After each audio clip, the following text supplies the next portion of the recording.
Hello, everyone. Today, we will explore one of the most fundamental concepts in biochemistry, enzymes. These remarkable biological molecules are responsible for driving nearly every chemical reaction that sustains life. This lecture we divided into two parts, and in this video, we will examine their definition, classification, mechanisms of action, and the various factors that regulate their activity. And in the upcoming video, we will explain about isoenzymes and coenzymes. Enzymes are biological catalysts that significantly accelerate chemical reactions within living systems. Without enzymes, most biochemical reactions would occur far too slowly to support life. They are highly specific, meaning each enzyme typically acts on a particular substrate, ensuring efficiency and precision in metabolic pathways. Enzymes are primarily proteins, although a few RNA molecules known as ribozymes also exhibit catalytic activity. Their main function is to lower the activation energy required for a chemical reaction, thereby increasing the reaction rate. Importantly, enzymes are not consumed during the reaction and can be reused multiple times. A common example is amylase, which catalyzes the breakdown of starch into simpler sugars. Enzyme nomenclature is generally based on either the substrate the enzyme acts upon or the type of reaction it catalyzes.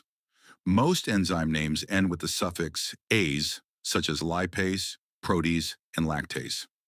However, some enzymes retain traditional names such as pepsin and trypsin, which do not follow this naming convention.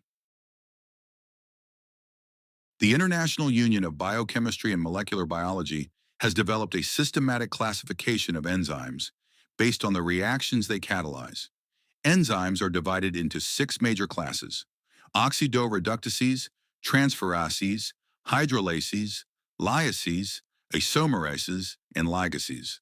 Each enzyme is also assigned a unique enzyme commission, or EC number, which provides detailed information about its specific function.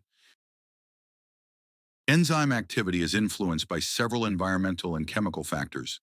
These include temperature, pH, substrate concentration, enzyme concentration, and the presence of inhibitors or activators. Understanding these factors is essential for studying enzyme kinetics and for applications in medicine and biotechnology. Temperature plays a critical role in enzyme activity. As temperature increases, molecular motion intensifies, leading to an increased rate of enzyme-substrate collisions and, consequently, higher reaction rates. However, beyond an optimum temperature, typically around 37 degrees Celsius in humans, enzymes begin to denature, losing their functional shape and activity. At low temperatures, enzyme activity is reduced due to decreased molecular movement. Each enzyme functions optimally at a specific pH level. For instance, pepsin operates best in the acidic environment of the stomach, while trypsin functions optimally in the slightly alkaline conditions of the small intestine. Deviations from the optimal pH can alter the ionization state of amino acid residues, leading to structural changes and reduced enzyme activity.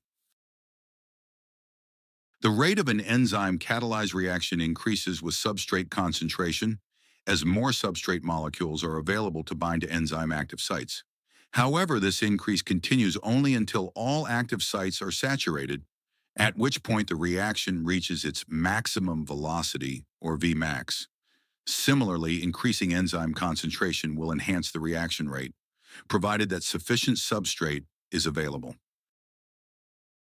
Enzyme action involves a sequence of well-defined steps.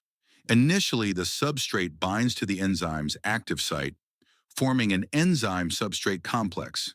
This complex then undergoes a transformation to yield the product.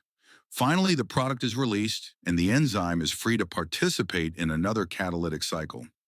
This process can occur repeatedly and with remarkable efficiency.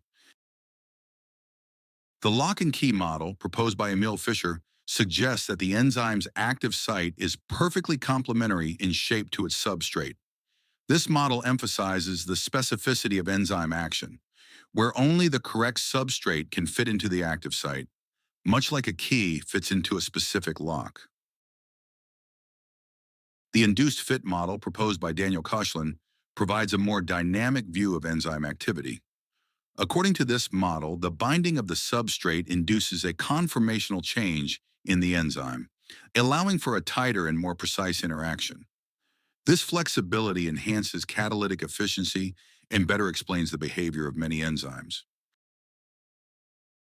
Enzyme inhibition refers to the process by which enzyme activity is decreased or halted by specific molecules known as inhibitors. These inhibitors play important roles in regulating metabolic pathways and are also widely used in pharmacology to control disease processes.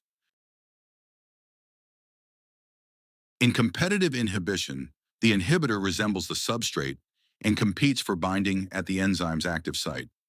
This type of inhibition can be overcome by increasing the concentration of the substrate, which outcompetes the inhibitor for access to the active site. In non-competitive inhibition, the inhibitor binds to a site other than the active site, causing a change in the enzyme structure and reducing its activity. This type of inhibition cannot be overcome by increasing substrate concentration. Irreversible inhibitors, on the other hand, bind permanently to the enzyme, leading to complete loss of function. These mechanisms are particularly important in drug action and toxicology. To summarize, enzymes are highly efficient biological catalysts essential for life.